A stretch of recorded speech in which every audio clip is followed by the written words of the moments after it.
One and all, it is time for our predictions. That is right. We've got a LAN just around the corner. The Garrison happening, courtesy of being esports for Age of Empires 4, Age of Empires 2, Age of Mythology, all of it. But we're here to talk about the AOE4, the thing that I know you guys care about. That's why you come to this channel for this info. So we do have a rough idea of what's going to be happening. Reminder that there are still 2 places up for grabs. That's going to be happening in an offline qualifier on the Thursday of this week. But we know that Beastie's going to be there, Cat, Louis MT, Baltoon, Dumu, and finally Kiliardi, who is going to be replacing CSO, who could not get a visa in time. Interestingly enough, although we don't know exactly who else is going to be there, and it seems like that makes it scuff for predictions, the reality is we can be quite reasonable about formulating who would be there. So I've listed some possible players down here. Can you guys see that? I don't know. It's kind of small. So maybe I zoom in a bit. So we've got Avali as a possibility. We've got Striker, Dragavan, Voldemar, Myriad, Krakody, and Core. I think these are like the front runner, most likely to be there, higher level players that we could expect to see. We're going to talk through who I think is likely to make it through. 1 or 2 of them might be in chat, so they might find this depressing, or they might find it inspiring, like a middle finger moment. We do know group-wise that Group A is going to be the Death Stack, because we have got, if you guys can't see it there, a pretty interesting one, actually. We've got Beastie, Dumu, Baltoon, and then the lowest ranking ATR player, so rip to that person. And then in the other group, it's going to be Louis MT, Cat, Killjardy, and the higher ranking ATR player. So we can already make kind of rough estimations based on the opening groups. So I think the place I'm going to start here is who I think is going to make it through the offline qualifier. So we listed a few front runners in my mind of likely players to be there. Of those players that are likely to be there, like we definitely know Voldemar's going to be there. I believe Striker has definitely said he's going to be there. Whether he's going to be playing or not, we'll see. Krakody, I know, is going to be there. I think Core is making the trip, and Myriad, I've heard, is going to be making the trip. So I think in offline qualifiers, you are likely going to be seeing... Everyone has confirmed that it's listed on... Wait. There's actually a list and it hasn't been publicly, like, communicated? Can you link me that? How did I miss that? Like, that wasn't on the Liquipedia at all. Okay, so we know the people. Was I pretty much spot on with who I thought we were going to have? Thank you, Krakody. Big shout out to Mr. Krakody. Mr. Crackmeister. Okay, so... We've got pool 1, which is going to be Myriad, Core, Elyona. I wasn't sure if Elyo would go. I had him kind of listed maybe. Those are the front runners there for sure. And then pool 2 is going to be Striker, Lemonos, Krakody. Avali is going to play Voldemar. So, my expectations here, actually, I think the scariest player on this list right now, I think Myriad's been cooking. I think Myriad is actually going to make it through. The other player that I think is going to make it, has Krakody been grinding enough? Could it be Krakody's time? He has been getting some wins against people like Papu on the ladder. Voldemar has been grinding relentlessly in scrims. I do know that. He has been working pretty hard. So, like, I think my front runners is maybe something like this. I don't know if Core has been really practicing as much. Dragavan is going to have some cute strategies, but a lot of people know his strategies now. So, I'm not... wait, actually, we just said on the... Yeah, he's not listed. So, Dragavan's a no. So, in order of, like, likeliness, I think it's looking something like this to me. Striker's been cooking some interesting strats. Avali just doesn't have as much time. So, I think I'm going to stick with my gut here. Myriad, and I think it's either Voldemar or Krakody making it. Avali playstyle is dangerous for Voldemar. True, and he's getting him on that side of the bracket, right? So, Myriad versus Core is going to be interesting. I would favor Myriad to make it out of pool 1. And then pool 2... Krakody versus Voldy. Right, well, clearly, I'm sorry, Krakody, you need to cast, so... Nah, this is a funny thing. Like, if Krakody or Voldemar doesn't make it, they'll just be the caster. So I think Myriad's going to make it. I think he'll win that side. Sorry, Core. Pull one out for you. I think the other one's a little bit tighter. But, so... Myriad is higher seed than... you and Voldemar, right, Krakody? Let me just check the ATR. I haven't got a link to it. Someone link me it. because we need to put them in the right group. I think we're probably going to be seeing Voldemar and Myriad. That's my safe guess. Maybe Crackety is like smirking right now, and he's actually been playing a lot more games than I saw, and he's been practicing secretly. But I know he's like, didn't have as much time to commit as some of these other players. And Voldemar kind of went dark on the weeklies for KPMM, and I think it's because he's been scrimming for this. So Voldemar, is he higher Elo? We may have to switch these around. But let's get the other ones in place. So what that means is for Group A, Beastie is going to be facing off against Myriad. And Dumu and Baltoon are going to be facing off down here. And the other group, that does mean that we're going to have Louis MT up against probably Voldemar. And then Cat facing off against Kiliardi. Practicing or losing and then casting. There you go, dude. I mean, in fairness, I don't know if you get paid for casting on this one. But yeah, so I think Avali, I don't know, like we'll see if he's got enough practice, but I'm going to slightly lean Voldemar there. It's either Voldemar or Crackety making it through here. So this one's a bit tired, but for me, I think Myriad is the dead ringer. And in terms of the matchup, like I said, I'm pretty sure Voldemar has higher ATR than Myriad. So hence why he's going to avoid the death group. Now, out of these outcomes, I think this is going to be pretty obvious to a lot of people. Opening games are best of threes, if I remember correctly. In fact, let me just double check that. Because apparently it's very hard to read. BO5s, sorry. So with it being BO5s, I think Beastie's going to Frio. This one is interesting. I think this is going to be very exciting. I think Baltoon's secretly cooking. Balt is like, I'm thinking like playstyle wise. I could see Baltoon maybe getting an edge there. I think that series is going to be tight either way. So I'm expecting 3-2. Oh god, should we have had like numbers as well? That's going to make it awkward, isn't it? Yeah, this is like extra editing in the moment now that I'm thinking about that I didn't think we need. But let's say this series is going to be tight either way. So 3-2.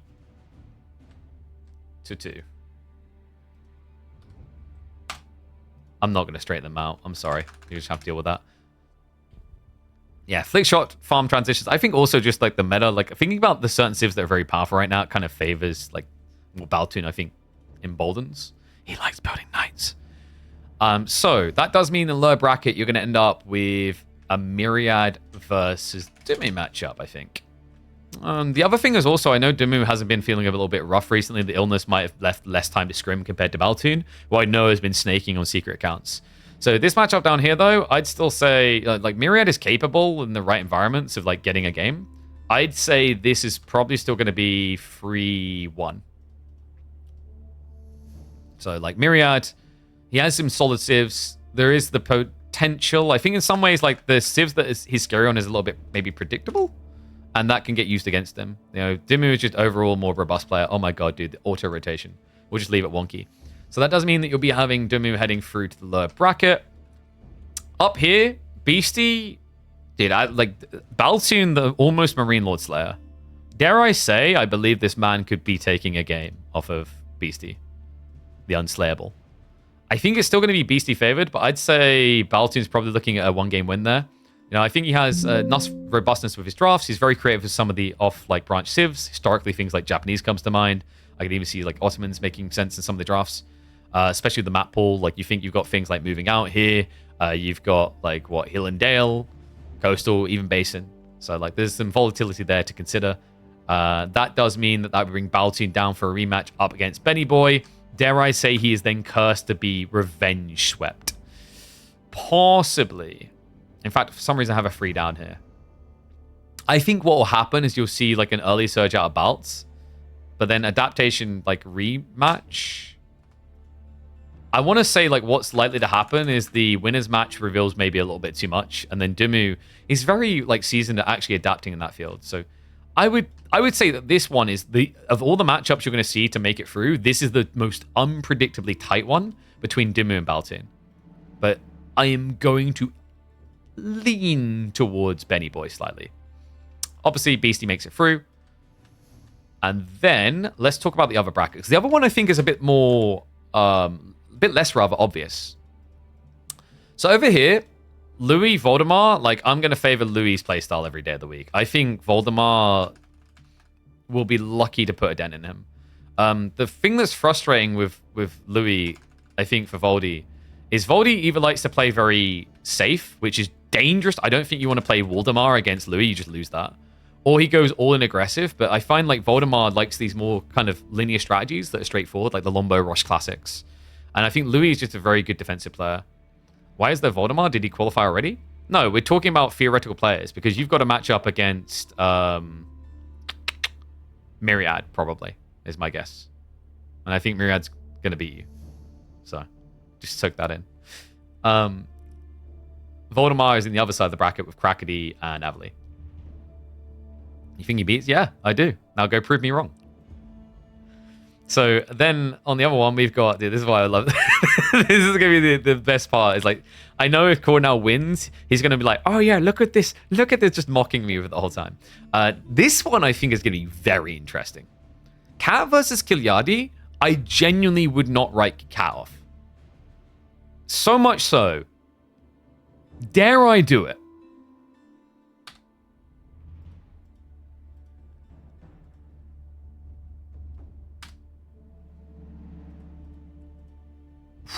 I'm actually so close to typing 3-1. It's not because Kilyadi's bad. It's because Cat is very freaking, like, cheeky. His playstyle, like, same as, like, B. Like, it's kind of like a mini B right now. And they're running a little scrim factory. I'm not really sure who Kilyadi has been scrimming with in prep for this. I imagine it's Dumu, maybe Baltin as well. But Cat, I don't know, man. I've been seeing him in the KPMMs. He's had some resounding weeks, some resounding results. Really surprising. And you can tell that him and B work together. Like, we had Numidan beating B, and then the next round, Numidan loses to Cat. And it's because the strategy that just broke B had been communicated and reiterated between Cat and B. So, like, you've almost got that brainchild thing you have to worry about. It's going to be the same with Louis MT and CSO, whereas formerly they would have been opponents, and that maybe leads to them not, like, being able to iterate and scrim with each other. Now CSO can be a backup partner for Louis because CSO didn't get a visa in time.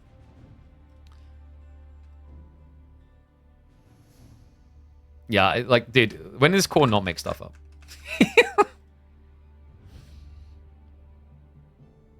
Yo, no, Core, they're talking about you. So, Louis MT versus Cat. I think this is going to still be Louis favored, but I feel like the thing that's going to be interesting from Cat, I see him at least getting one game. And the reason is his aggressive line he takes. Like, Louis, very good defender like we talked about. The difference between, like, Voldemar going aggressive and Cat going aggressive is like, Cat's is more off-meta a lot of the time. So I expect him to at least catch him off once, but I think, like, actually drafting more than anything will probably favor Louis in that series. So lower bracket-wise, we're going to have Voldemar, or Core if he can pull out the miracle, up against Kiljadi. Playstyle-wise, this to me is a 3-0. I think... I'm not sure what, like, Voldemar's win rate is against Kilyadi in comp. I want to say it's not quite high, though. It's not very high, though. Definitely not recently. I think Kilyadi takes a very aggressive line in a really good, like, meta. Good drafting? Dude, a good drafting against, like, the Cat creativity, right? Like, I think Louis is just going to go for a very orderly draft, and it's going to, like... I think the experience is going to play out quite well. For Voldemar... Sorry, I just put 3-0 for... Sorry, 0. Let me just correct that. That is a 0 for poor Voldemar. I think, like, realistically, the thing with Voldy is he's going to want to lean towards a defensive playstyle against Kilyadi, and I think that's a negative. Kilyadi exploits that very well. If you're, like, hyper good at defense play, like we're talking, like, top 6, it can make sense. I think Voldemar feels cozy in the walling meta and whatnot, but, like, ultimately Kilyadi is a step ahead. And, like, someone can fact check me on this, but I want to say Kilyadi, like, probably the last 5 times they've matched up, Kilyadi has wiped Voldy. Maybe Voldy got, like, 1 game. That's off the top of my memory, right? So definitely fact check me, but Kilyadi heading through, that means you can get the matchup against Cat. Ding ding, rematch. I just realized I pulled one of my Kilyadis away. Sorry, you can only have so many of them. I would say this matchup on a rematch. So we talked about, like, the creativity of Cat doing different things. Once that creativity has been figured out, oh my god, dude, the auto rotation. I want to say rematch, Kilyadi can take it. Voldy always took games, but he never took series, right? Cat is a standard player? For 90%? I don't know. I feel like in the midweek Masters more recently, he's been a little bit less standard. Cat is super standard. Is that like ladder play, or are you referring to like the way he drafts? I want to say like rematch, Gigliardi just takes it. Like, my feeling is that after 2 series, Cat will have splurged a lot of any creative builds that he's been cooking up with like the 3D clan members. Right? Guy does always do the same stuff. I want to say always does the same stuff. Not in the tournament games anyway. And like, we have got very different maps here, right? Like mountain clearing, Nagari, moving out. I don't know. I think that 3D clan, like B scrim time is going to come into handy there. So that does in the end mean... Dude, oh my god, the copy and paste have been scuffed. In the end, that is going to mean Louis MT through and Gigliardi through.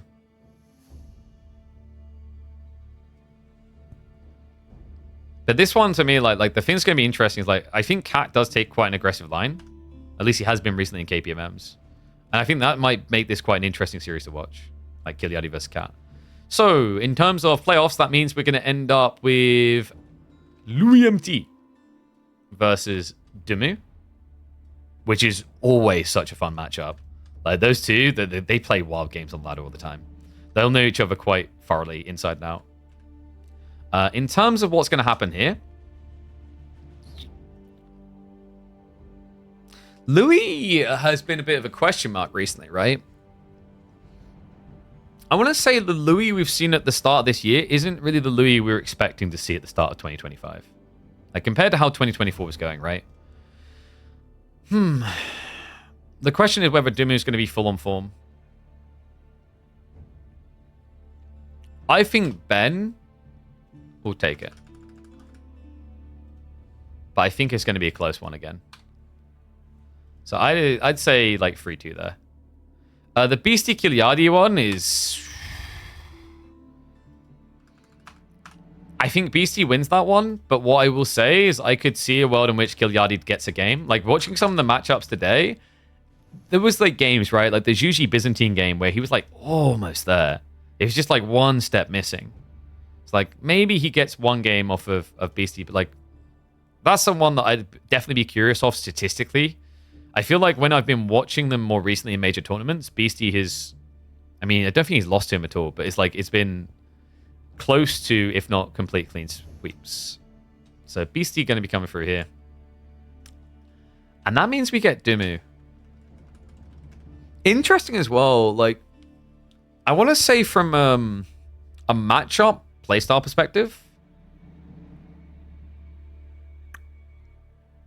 Louis MT... At least, like, last year, I think you would have said he was more of a challenge than Dimmy for Beastie. Because of the playstyle. But this time around, I don't know. Dimmu's definitely been trying to cook some creative builds, right? Like, because he's sick of the Pro Scouts meta. Wonder if he's actually tapped into some nuggets. I think Louis MT, because he still plays for that later phase of the game, like, Beastie would probably munch him up quite quickly with that in mind. In terms of final scoring here, maybe it's just kind of the obvious, but I think Beastie's going to take it. And I think Dimu... I could see him taking, like, 2 games there. Especially with some of the maps in mind, right? Like, you got a nice balance of old and known, and also old and forgotten, right? Like, Basin, I don't remember the last time we actually used Basin in competitive. It feels like it's been a while. Third place match. Louis versus Gigliardi. You guys reckon Gigliardi can take it? I think there's still a big looming question mark over Louis, especially after EGC. And I think Louis is gonna like suffer on multiple angles. Like, part of me is wondering, like, have I actually overvalued him making playoffs? Like, yeah, like, Core's making a fair point. Like, so the jet lag... Chat, what do you think? Have I overrated Louis?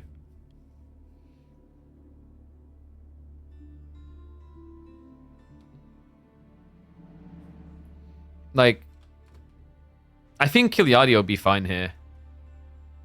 I'm just wondering if, like, I don't think any of my other results outside, like, you know, as in if you change this, like, Cat being Louis, I think Louis will still beat Voldy. But then I think, like, the LAN fatigue and everything else will kick in real fast. Like, maybe this one's even closer. Yeah, this kid is going to be the enigma. Because, like, the point that Core's making around, like, this guy's young, he's never left China. Sure, granted. But, like, honestly, I've seen players that just go into that environment and it doesn't change anything in their brain. And others, just that you would expect greater things from, completely crumble. It's like, this, like, right now, like, the biggest wild card is this guy right here. Louis will either just, like, completely shrink up into himself and not exist, or he'll somehow just thrive in the environment. But either way, I'd have him making, like, top 4. Best. But, yeah, like, obviously there's some variance here. Like we said, a lot of things could change here. I mean, maybe Core has been secretly practicing a lot more than I'm aware of. Maybe Crackdy has as well. Like, last time we talked, I know he said he, like, you know, had issues with, like, the amount of work he had. Maybe he was baiting us. But, like, I don't know. I think Myriad, in the last few weeks, has been impressing me. One thing to keep in mind is, like, BO3s versus BO5s. I think where Myriad has been impressing me is in BO3s over BO5s. It's like, maybe that favors Core because I think that is likely to be the matchup in that side of the bracket, is that you're going to have, in Pool 1, it's going to be, like, what? Myriad versus DGP or Red Darksider. Other side is Core versus Elyona. Like, I think Core beats Elyona. Like, what's your record against Elyona, Core? Do you remember what it is?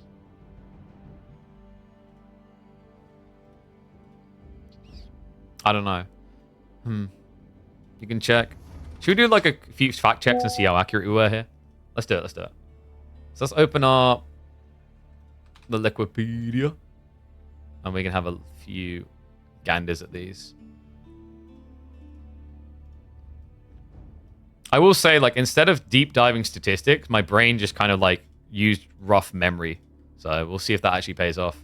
But we need the matchup statistics thing. So... Oh, we can actually see...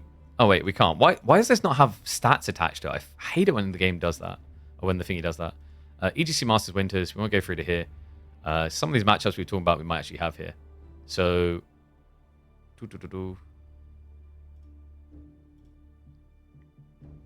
Okay, so Core versus Elyona. Elio has 1 win. Yeah, Core has most, though. In fact, yeah, you beat him in the qualifier. Yeah, there you go. So, like, so, like, Core should be in there. And then we were talking about the Myriad one. Like, yeah, I agree. You probably have it, like, on statistical history. Yeah, that was the KPM M15. Actually, yeah, that was quite recent. Has Core convinced me? I think I stick to my guns because this video is getting long more than anything else. The other interesting one we were thinking about was Kiliardi versus... That's not right.